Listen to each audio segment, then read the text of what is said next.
We are back with the next game. We have our second semi-final. It's the Gale Force Esports Club, or Gale Force Esports, versus Murloc Geniuses, and boy are these guys fast with the draft.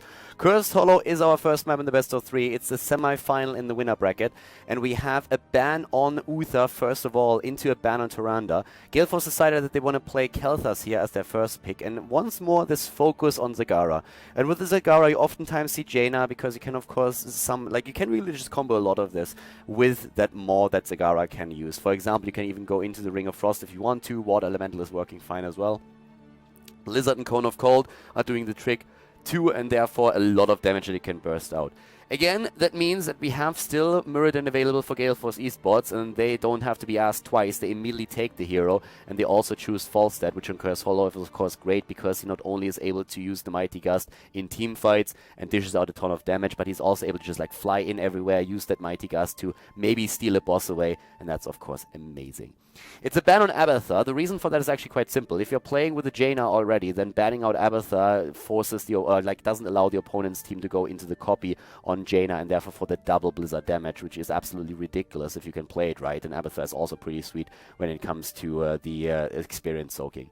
Tacita is banned out by the Murloc Geniuses, and the Gale Force reacts with a Karazim plus a Tyrael. So a very aggressive setup in the way that they can jump in now. But Tyrael, of course, also amazing on this map. Oh, Nova again. I'm loving it. We already saw her yesterday, and we'll see her again.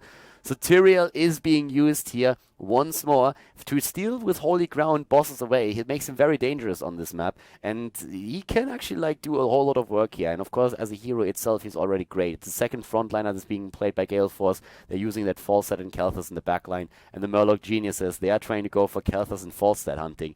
They played, or we actually seen Nova's yesterday, and it worked extremely well. I'm super curious to see if it's going to work out again. Nova is back to business, and that is a lot of fun. Cursed Hollow is, of course, only the first map in the best of 3 series here at the End of the Storm North America playoffs, and we're going to check out who's going to take the lead here, the Murloc Geniuses or Gale Force Esports.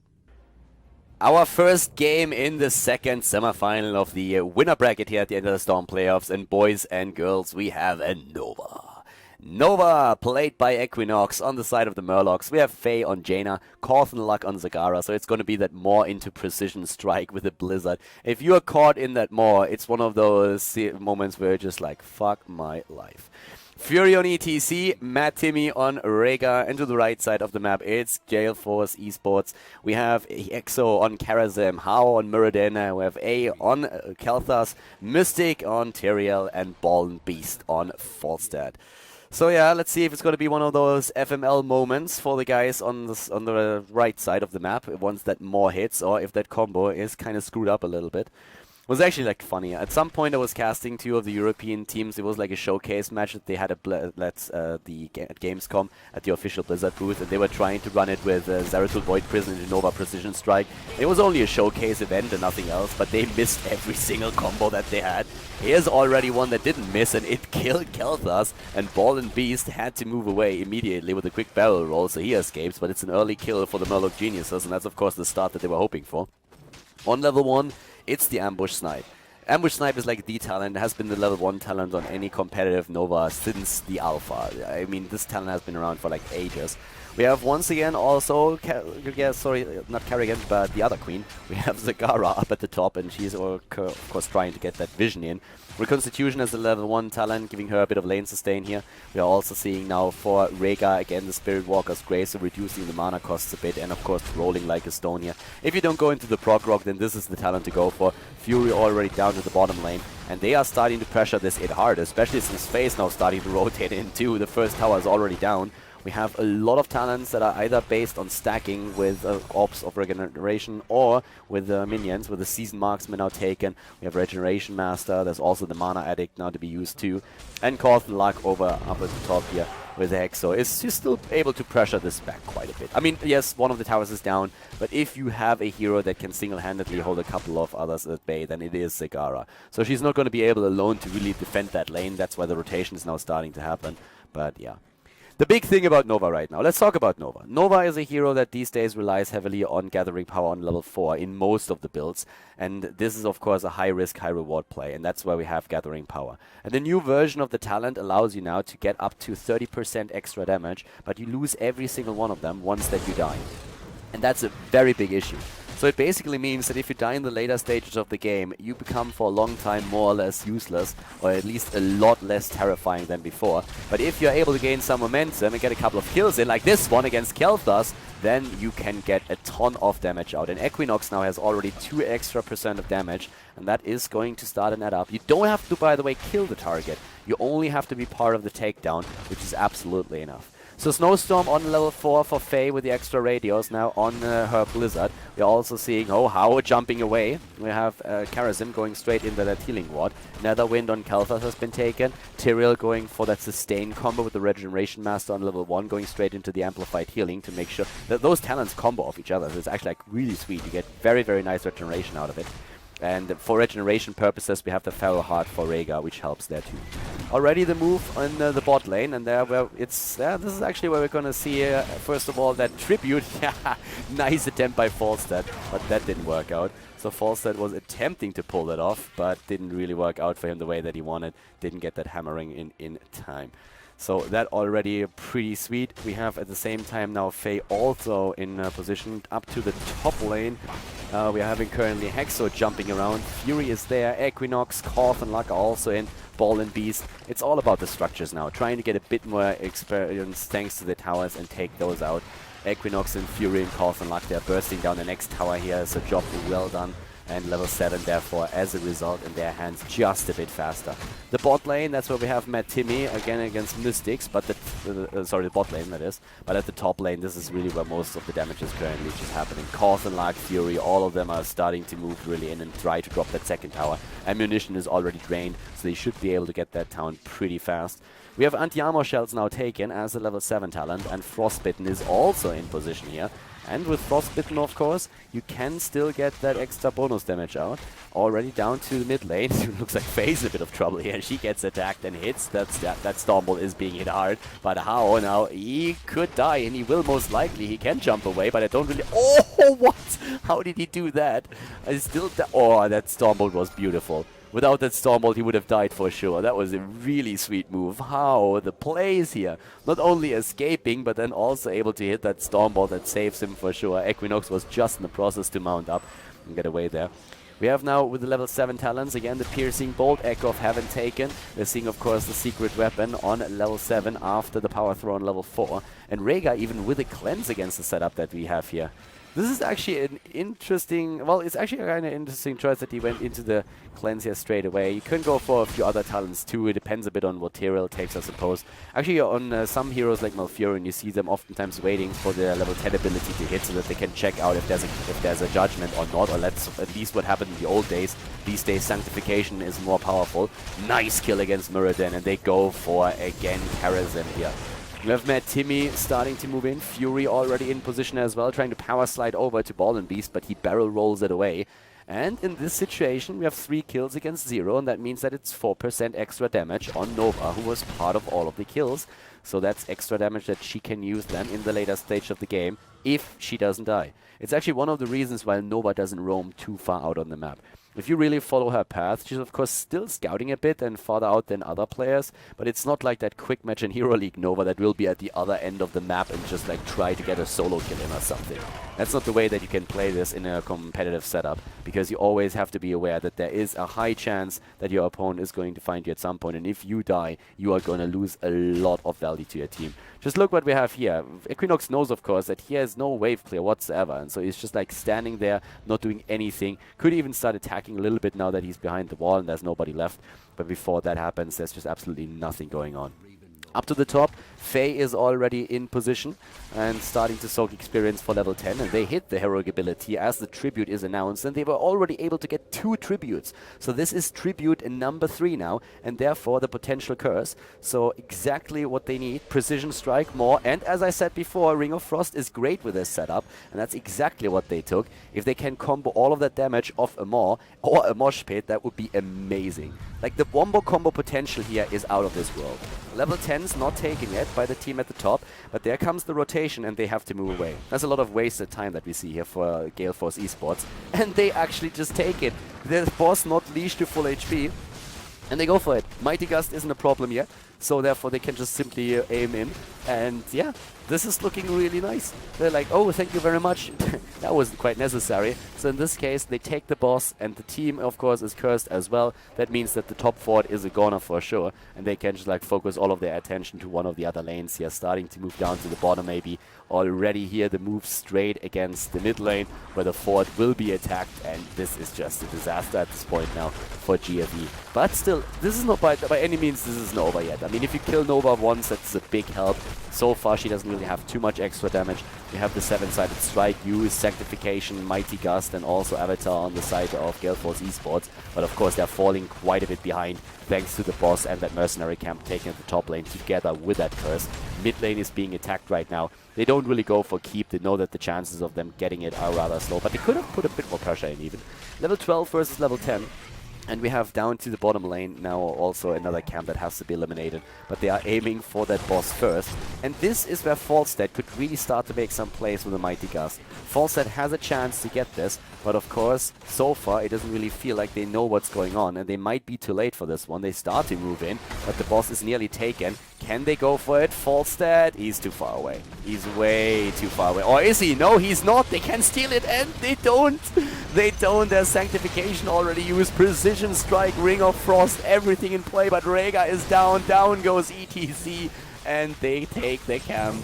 A triple kill against the Murloc geniuses. And yep, that is why quite often you're trying to not take the boss if your opponent is in full force on the map. The timing didn't really work out for them. Muradin jumps in, and then we have, of course, Tyrael with the sanctification. He's using it. We have Mighty Gust, and, well, that was just, like, they used everything that they had. Even the precision strike. Nova, by the way, survived. Nova was the only hero that survived here, so those 4 extra % in damage, they are still alive. They are still part of the equation. Talking about like damage, by the way, we have 13,000 damage on Nova. Zagara is 18,000 now, and so they kind of lead the charts. But the experience lead has now been established by Gale Force Esports. They were behind, far behind at that, but thanks to that boss steal and the triple kill that came with it, they are now ahead in experience and will hit that level 13 talent faster. So we have once again Mystic Hex, so how everybody just like moving in here. Here comes the slide, and oh, what a damage, precision strike. The sanctification hitting a little bit too late, if I'm not mistaken. Mystique got all of their damage, falling to the face, but they still take the camp, and they got the kill against ETC, whereas they themselves didn't lose a single hero. I have to say that these guys are really starting to make quite some plays here. They are having a very, very solid match. We're seeing them now with the chain bombs. Like, all of this happened without chain bombs. So that important talent has just now been hit. And that's also true for the giant killer on Falstad, which is, of course, another issue. We're having, besides that, Muradin even going into a spell shield. That's how much he respects that composition with Jaina and with Nova here. Also, again, the adjustment on level 13 with the Stormthrone. No Icy Veins, no attempt to go into the Ice Block. It is Stormthrone instead for the extra casting range. So staying in the back line, trying to make sure that nobody jumps in, and then just like from a safe distance, use that Blizzard and the rest of the spells. Showstopper taken, no groupies on 13, so it's all about ETC surviving after sliding in. That's what he's currently attempting to do, and that Healing Surge on Rhaegar is certainly going to help with this as well. So they are starting to rotate again with level 13 now in the game. We have no boss active. The one at the top lane is going to be down for another 1 minute and a little bit longer. So down to the bottom lane, they're just pushing in.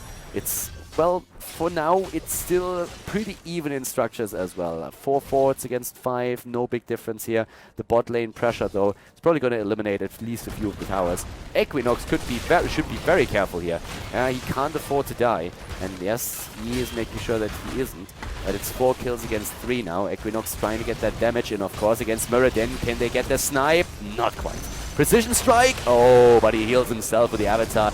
Nice ancestral healing, keeping now ETC in play. And, of course, that push is still ongoing. Gale Force Esports, very aggressive with that. Normally you don't see teams pushing in situations like this. And here comes the 7-sided strike. Also a pretty nice move with that Mighty Gust, saving Khaldor.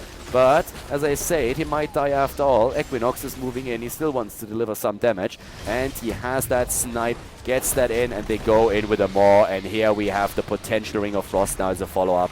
But no way. There we go with the kill against Khaldor, and ETC with a mosh pit. That's another kill against Karazim, and Muradin is most likely going to drop as well. And all of a sudden, we have 10% extra damage. If he dies, he doesn't.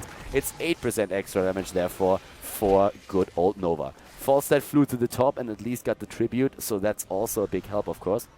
We're having, well, Faye, Metimi, Equinox, Fury, and Khaldor Lux starting to rotate now again up to the top lane, because there is still that boss that they are trying to get, and with a 5 versus 3 situation in the game, they can aim for it. They just have to make sure that Falstad is not going to be able to move in with a Mighty Gust and ruin their show again. So it's all about Nova with damage here once more as well. She's at 26,000 damage, and together with Jaina and also Zagara, they are very far ahead here. And look at this. We actually have all of them moving away, since it is going to be a 5 versus 5 after all. And with Ball and Beast already taking position here behind that tree line, they know very well that this could backfire very fast, so they won't want to risk it. 5 kills against 4, and as long as Nova is just getting those extra shots in, it's going to be all fine for them. 8% extra damage on the side of Nova now, so that's pretty solid, and she is already trying to deliver with those. We have another attempt for boss, and this is, I mean, there has to be a reaction. You can't just simply let them take the boss. So Murlocs, they are going in, they start to move in for it, and here we have the damage against Hao again. ETC goes strong, the kill! Hao is dying, and that's 10% damage now on Nova. Faye once again moving in, root against Falstad, that's unfortunate, and they're trying to use that Ring of Frost for a bit of extra damage. This time they should be able to get it. Is there going to be a Ring of Frost already? We have Tyrael in, Sanctification being used, no 16, he can't use the Holy Ground. Yeah, a little bit more experience and Tyrael alone would have been able to just like simply steal the boss, but as is, it's the Murloc geniuses that are able to go for boss this time. The level 16 talent is in play for them faster, and after the lethal decoy on level 13, we're now seeing the crippling shot for Nova. She has that 10% extra damage now, and we have Mutalisk into Brood Expansion, and after we saw that level 13 talent with the Stormfront, we now have the Northern Exposure taken, so not the triple wave on the Blizzard that we actually occasionally already saw. Nova is starting on at the bot lane. Equinox is starting to rotate him again. 2 tributes against 1 therefore now. And the push against Zane. Here comes finally the Holy Ground, and Tyrael is probably a little bit salty that it didn't hit in time for him to just jump in and steal that boss away. We have now also Muradin again with the Stone Form. Circle of Life is also here, and it's just like nice rotations on the map with both of these teams really playing on high level now. 6 kills against 4, giving you a bit of a damage update. Nova is starting to climb the ranks. She's only out-damaged by Jaina so far. So in terms of single target damage, she's looking strong. 0 deaths on her side. So in the later stage of the game, we're going to see a few more big attempts. And we could still see her climb those ranks in damage and, yeah, maybe take the #1 spot. For now, we have camps taken, and that boss at the bot lane is of course a high focus for both of the teams right now, as is that tribute, because it would be a cursed tribute against the red team. This could be a nightmare scenario. If they lose tribute and they also lose boss, that would be quite a problem. That would probably be at least 1 key. So for now, damage delivered by Nova. She's like sitting there, putting some damage. It looks like she's going for mana. No, she's repositioning herself. Repositions herself now. And again, the damage against Hao. Nice damage. Nova is really starting to make some plays, but ETC! Oh, the heal. Great heal there. And the precision strike against 3 heroes, but Sanctification dropped just in time to negate most of it.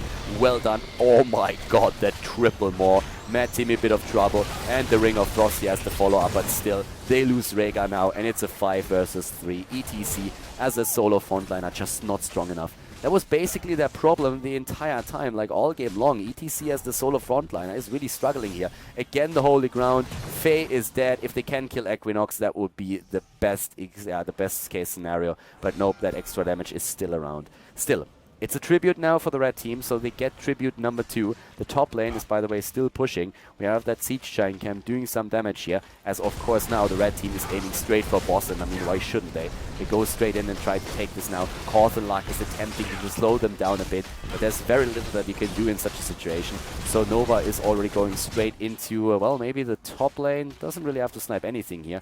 The keep here is about to fall. Mid lane, Fort has fallen, and this keep is going to be destroyed. I mean, those 2 Siege Giants should make sure of that. Falstad could fly in, but hasn't really done it yet. and the keep is still alive. I mean, a 1 precision strike is all that they need to drop this, and they should be able to deliver it.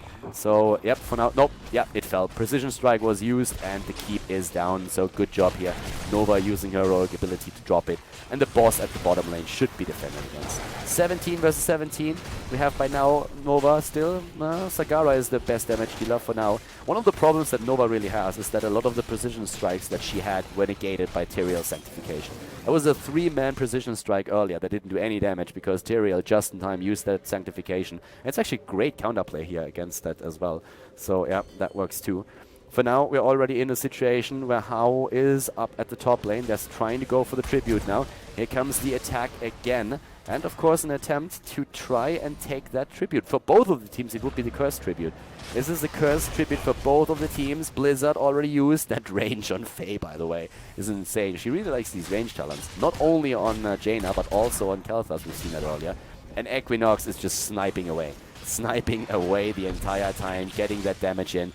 But Fury still has that problem that as the solo frontliner, he is dying a bit too fast. Even with Matt Timmy's ancestral healing, it is an issue.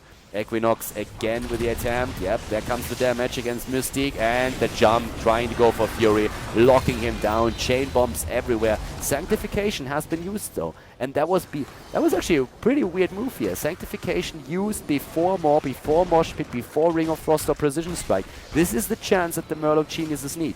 This is the chance that they need to make this happen. If they get one good wombo combo, that's all that they need here in this case. Equinox is of course waiting. He has a little bit of extra damage. Can push that in once more. Looks like Jaina, what is she doing? She's actually defending the mid lane first. No, don't quite understand why exactly that would make sense. They can really go for it. Their rogue abilities have been used, most of them. What are they doing? The Murlocs, they lose ETC. They really had a chance here, I feel. They had all their heroics still. Every single heroic ability was still in play, and they didn't get a chance to use it. Sanctification was down. I can't believe that they didn't move in. I really feel that was their best chance. It's never easy, but that was the best opportunity that they got so far to go for that kill. Very, very unfortunate, and now we're having another boss about to be taken. I don't think they can really claim that Equinox is moving into the middle. Maybe they can put some pressure onto the keep. They can use the precision strike, maybe to drop that as well. So yeah, that's a lot of damage that he can dish out there. So they move in with everything that they have. Can they force them back? No, boss is taken. So they have to try and drop this. Matt Timmy is rushing away. It was a lot of good damage that they got in there, but the Mighty Gust is capturing 2 of them. And this is going to be the end of Jaina. And Matt Timmy is going to fall on his Rhaegar as well. Or is he? It looks actually like he's going to get away. If he moves to the right, move here, dude, and hit that B button, he's actually going to get away. So up at the top lane, they didn't want to waste any time chasing him down. Up at the top lane, we have the boss going through the fort. They are aiming down to the bottom of the map. They can't possibly... Okay, they want to snipe the keep. They want to snipe the keep. I was just about to say, they can't possibly think that they can go for core right now. Not in a 5 versus 4. Or can they? Boss at the top lane has nearly been defeated. Equinox moves back. They go for core. They actually go for core. The curse is over. They're getting attacked by the tower now as well if they move in too far. Here's the Phoenix. Oh, they go for the wind tunnel. They have their 20s. Here comes the ETC. And, well, a precision strike used as well, but not enough damage. Sanctification once again being used. 7-sided strike. They go for it. They actually can make it happen right now. Or can they? No, 2 of the heroes are down. 2 are down. And Hao dies as well. No, only Hao is surviving. Oh my god, what did they just do? Throw. Oh, the game of throws, it's real. Oh god, 5 heroes down, and now they just need to move to the top lane. Ignore the boss, move through the top lane, and finish the game. 28% on the core, and they take all the damage challenge. Fury of the Storm, we're having Bolt of the Storm, Rewind taken. Nova, of course, trying to get the damage in. She's by now at 59,000 hero damage compared to the 69,000. And yeah, they just move to the top. They try to end it right now. And, well, GFE has just successfully thrown the game.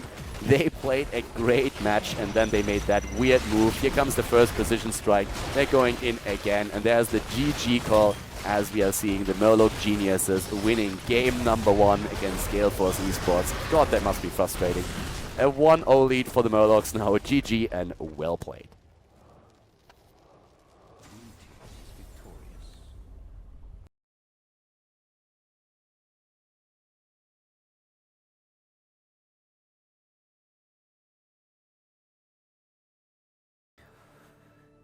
Sky Temple is map number 2. Murloc Geniuses going up against Gale Force Esports. And Gale Force Esports, they must be so frustrated right now. They played a great game on the last map. They fell behind in the early game, then they had some really nice fights and made their way back into the match. They got ahead and they kind of had it in the bag already, and then they make this one call, and unfortunately for them, it doesn't really work out, and the Murloc Geniuses are able to defend the core with 28%. I mean, that's not even really close. I mean, that's a third of the hit points, including the shield, make that a fourth maybe, but still, that was a bit frustrating. Zagara now banned out on this map immediately by the Murloc Geniuses, and I guess Tyrande is one of the heroes that the Gale Force Esports could get rid of now, unless they want to go for a similar draft pattern as they did in the last game, allow both of the heroes to go more or less through. And it is an ETC ban indeed, so they do exactly that. The Nova play worked out, so we had her with, at least at the end, I think 10% extra damage.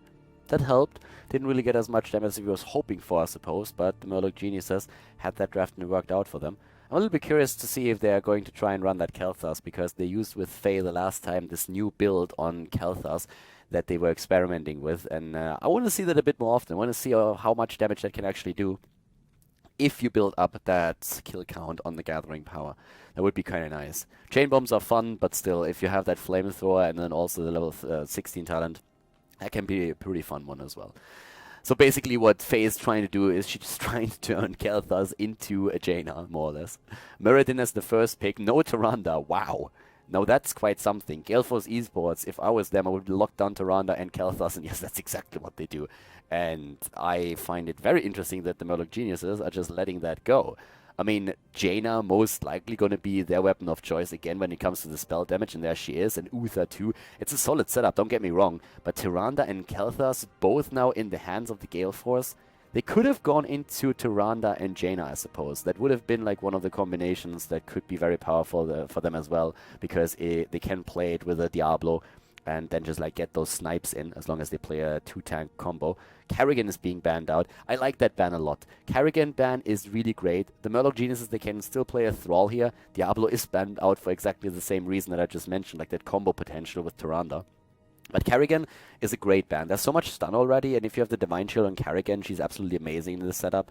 The Murloc Geniuses, as I said, they could still play a Thrall here, which would work with their lineup very well. I would actually like that. A Thrall would be great here. They could go into other heroes too. A Sonya, for example, would also be a nice addition to the setup that they already have. Gale Force, on the other hand, I mean, they need a tank at the front line. Oftentimes in the North American scene, we see that Leoric being dropped. I would go into a different tank at this point. I feel like especially Johanna is a little bit underplayed right now. We don't see her too often. We see her in North America. She is still being played, but not really too much. There she is. I love it. I love Johanna. She's a great pick here. I really like her in the setup. And we have Karazim now taken too for the heal. So it is potentially even a damage Karazim, like Team Liquid plays it, since we already have a Tyrande in game. So you can actually do a couple of really naughty things with that combo between the two of them. We're definitely going to see 7-sided strike as the heroic ability. I would be surprised to see that Divine Palm, even though we have that J now on the side of the Murloc Geniuses. But let's see what they're going to do in terms of like a potential melee assassin that we could see right now. I would still say that a Thrall or a Sonya would be really sweet, and they go... Alright, Team Nova. The Nova Geniuses are going into Vala and Nova. Okay, alright, that is making things interesting. I didn't really think that they would play it only with the Muradin here, thanks to the Divine Shield. They could have added any kind of melee assassin, but they didn't. And now Gale Force Esports. Are they going to play a Tacita here, maybe? They could. So that they can detect... Well, they can play Karazim with a level 4 adjustment with Foresight and then detect Nova a bit easier. So they don't necessarily need a Tacita. They can still play him if they wanted to, but there's a couple of other heroes that would already suit their lineup quite well, and I think a bit of damage would probably be nice. Tacita can be alright, but you want to have something along the lines of a Reyna, I suppose. Maybe like a Falstad again. Both of these heroes would fit very well with the combo that they are playing here. But yeah, that Nova pick and Vala, not quite sure if they saw that coming. They could play with a melee assassin if they really wanted to, but I'm not 100% certain if that would really fit in this setup now. The problem is if you play, let's say, Reyna maybe not so much. His problem is more a positioning problem, but Falstad, he can of course get dropped really fast if he's just taken out of position. And it's a Tacita still. So they want to have the extra sustain. The only problem that I have with this comp is that I could see them running into a problem with damage. I feel Charism has to go for a bit of a damage build or Tyrande for a damage build. If not for that, they are going to have a bit of an issue here. Tassadar, of course, with Mental Acuity on the level 4 talent for his Oracle, has a spot where he can really just like start to get all of that vision out on the maps. In that regard, he's great. Charism could have done so with Foresight on the level 4 talent, and they could have gone into a bit more damage here, but apparently they want to play it super safe against Nova. So her game is going to be pretty much evolving around dodging all of that. As is Sky Temple, map number 2. So guys, let's go in and find out who's going to take the second map here at the second semifinal of the Enter the Storm playoffs. Game number 2, everybody, and we're on Sky Temple. We have Equinox on Nova. We see Faye on Jaina, Cawthon Luck on Vala, Fury on Muradin, and Matt Timmy on Uther. To the left side of the map for the Murloc Geniuses, and to the right side it is Hao on Johanna, Charism on Mystic. We have Ball Beast on Kelthas, Hexo on Tassadar, and A on Tyrande here in this setup. So yeah, the Gale Force Esports, they had a bit of bad luck in the last game, and we see exactly what I've been talking about during the draft, that damage monk, Iron Fists on Charism. So now, I'm interested to see if he will still go for the adjustment on his level 4 and go for Foresight for the dash, or if instead we are going to see him with the Overtake, which is the standard talent to take there. It just depends on if they feel that Tassadar is alone, is on his own already enough to really detect Nova, or if they think that they need to use a bit more than that. Vala, by the way, going straight into a build evolving around the arrow build here, and the frontliner, Johanna, she's moving away immediately from the mid lane. So after the ambush snipe as the level 1 talent for our Nova, we are going to see the Gathering Power again. And it's all about survivability here, really. You're trying to get these stacks up as much as you can, and then in the later stage of the game, you are a beast. And that is where also Uther will have to make sure that he uses that Divine Shield whenever Nova is in trouble, because he just can't afford to lose her. If she has like 15, 20, 30% extra damage and you lose her, that is a disaster. Nova already rotating around, trying to see if she can maybe get some damage in early on. And there we have the attack against Mystic, but so far it's just like still both of the teams poking a little bit. Especially Tassadar at the bot lane, of course, has to be careful, but yeah, there's another phase shift and Hexo gets away quite easily. So the game is starting slowly and steadily. We're having just like a bit of action happening here. Equinox and Matt Timmy are in position. We're having everybody else just like trying to go for a few towers. Top lane pressure is definitely real. Gale Force Esports is doing a very solid job at that. And already going straight after eliminating 2 towers, now also for the wall. As in the mid lane might be... Oh, Iron Skin used a bit early. But Hao is still going to get away. There's nobody to really stun him out. 2 of the temples are not active on the map, and that means that especially up to the top lane, we're currently seeing Fury here.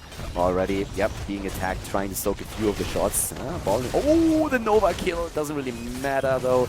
Yeah, Nova down and Kelthas down, but level 4s haven't been hit. So it doesn't really matter that Nova has died here in this case. And it is Foresight. They made the adjustment. No Overtake, but Foresight still. So in addition to Tassadar reveal with Oracle and Mental Acuity taking a level 4, we have now that extra reveal talent for Charism as well. So that is going to help them to always keep track on where exactly Nova is.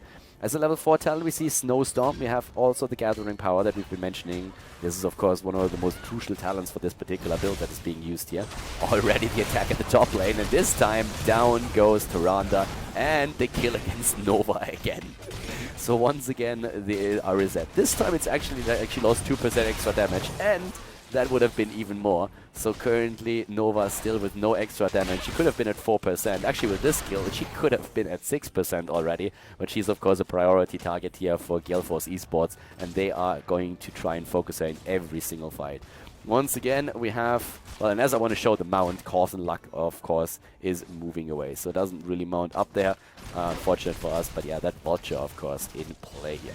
Well, as you can see right now, we have currently Hexo up in position in the mid lane, soaking the shots. Equinox is trying to put some damage in. Up at the top, Fury is doing pretty much the same thing. Rotation to the bot lane, trying to get experience here.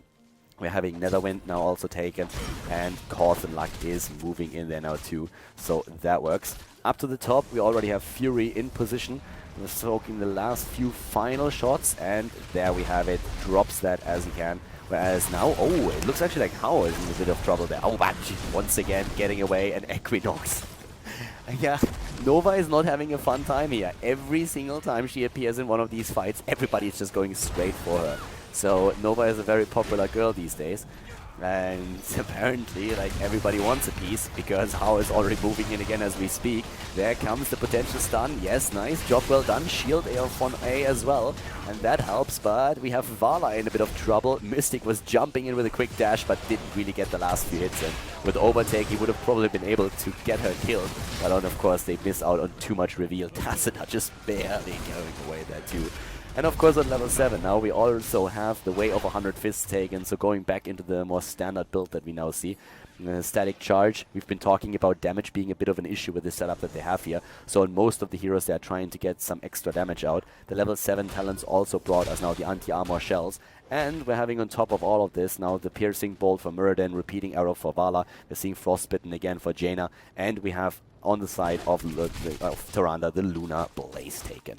Pretty standard talent, pretty solid fight so far. No real extra damage on Equinox just yet, but he's going to work for that as much as he can. 4 kills against 2. Nova has died twice. We still see both of the teams at the same amount of experience. They're doing whatever they can here.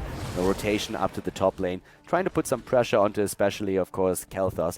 Don't think that's really... Oh, actually with Muradin, that might be possible. If he jumps in and gets a stun, and then Uther rides in and gets the second one, that would be all that they need. Pinning shot already to slow him down, and the potential kill. Yes, nice. 2% extra damage already on Equinox now, so that kind of works. Bot lane, on the other hand, that's where Vala was eliminated at the same time, so it's trade in heroes, 1 for 1, and the tower being attacked again.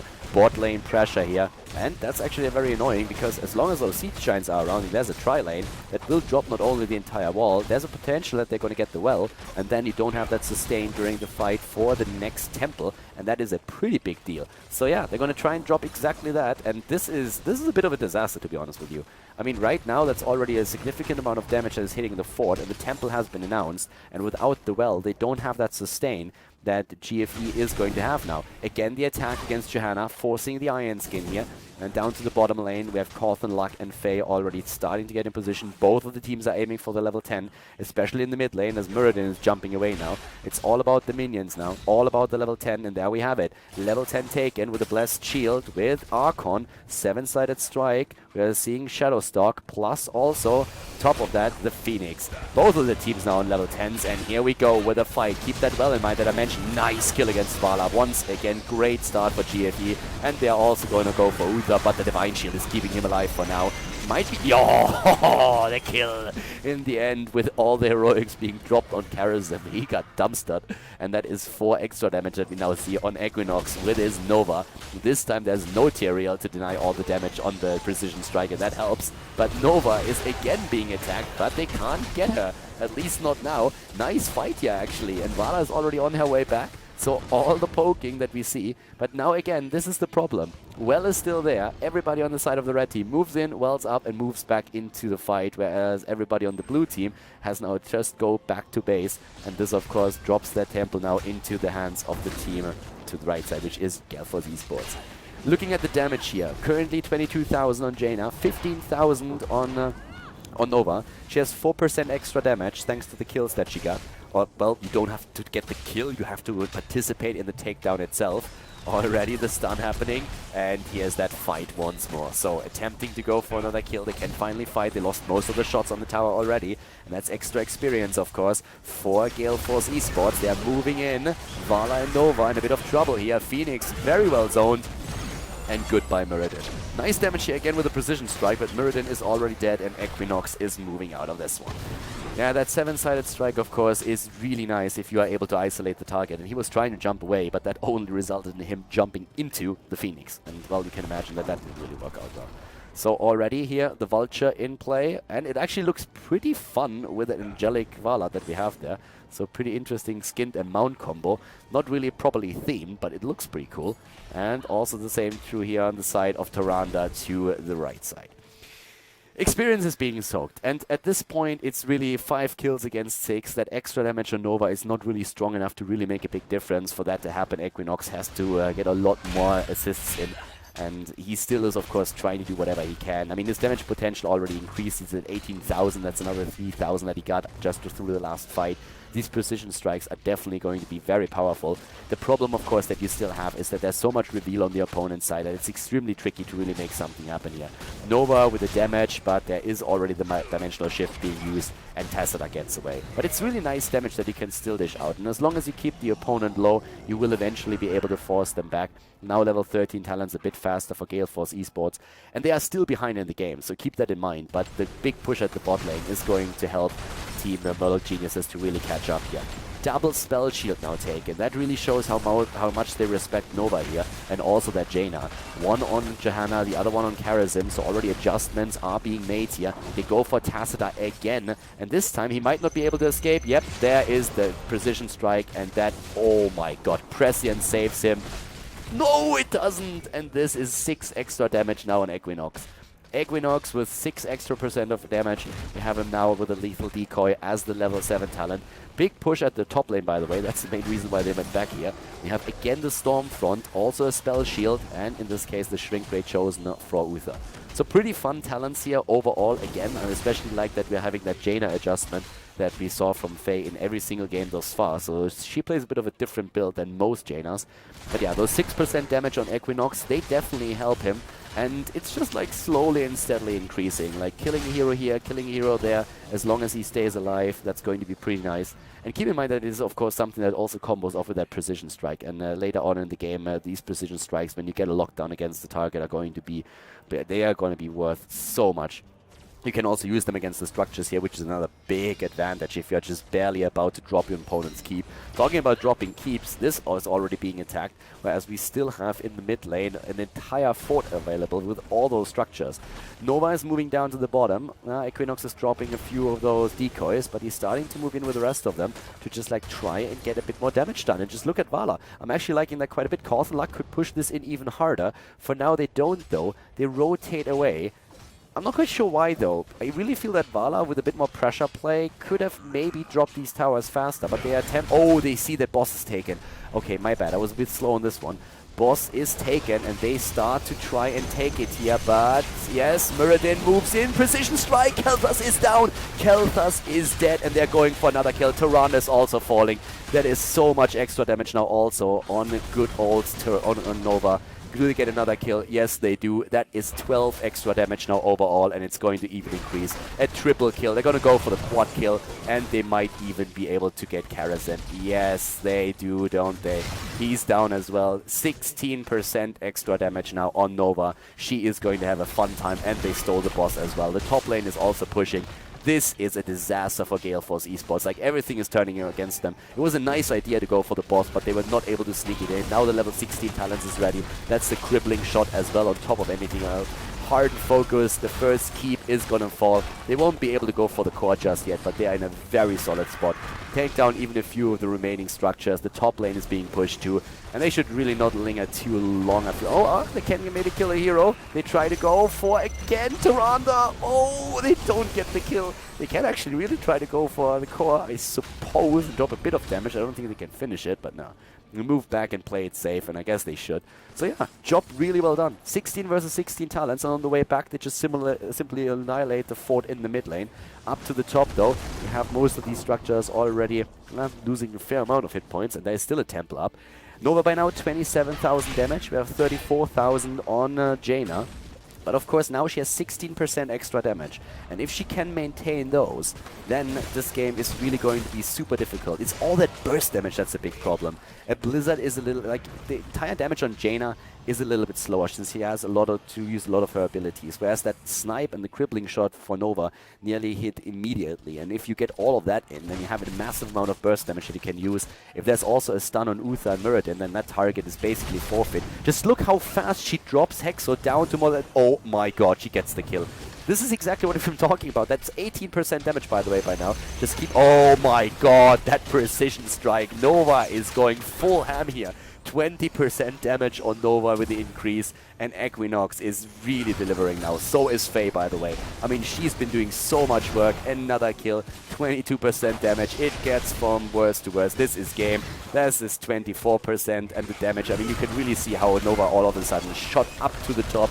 She and Jaina are the top damage dealers in the game, 36,034. This is looking very powerful. If she actually starts to attack Mystique now, she's going to take the lead, but she doesn't even have to. This game is over one way or another. Great play here, and we have the Murloc Geniuses advance to the finals, where they're going to meet with the Bob Ross fan club. Congratulations, GG, and well played.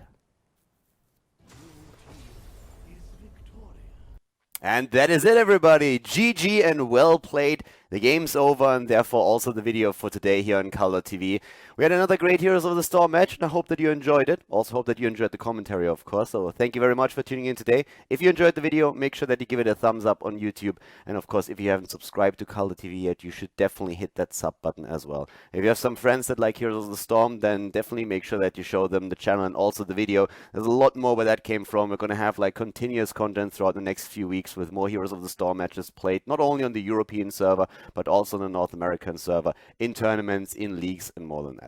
So guys, once again, thank you very much for tuning in today. I hope that you had some fun. It was a pleasure casting for you. And I'm going to see you next time with even more videos here on the channel. So have a great day and see you soon. Bye-bye.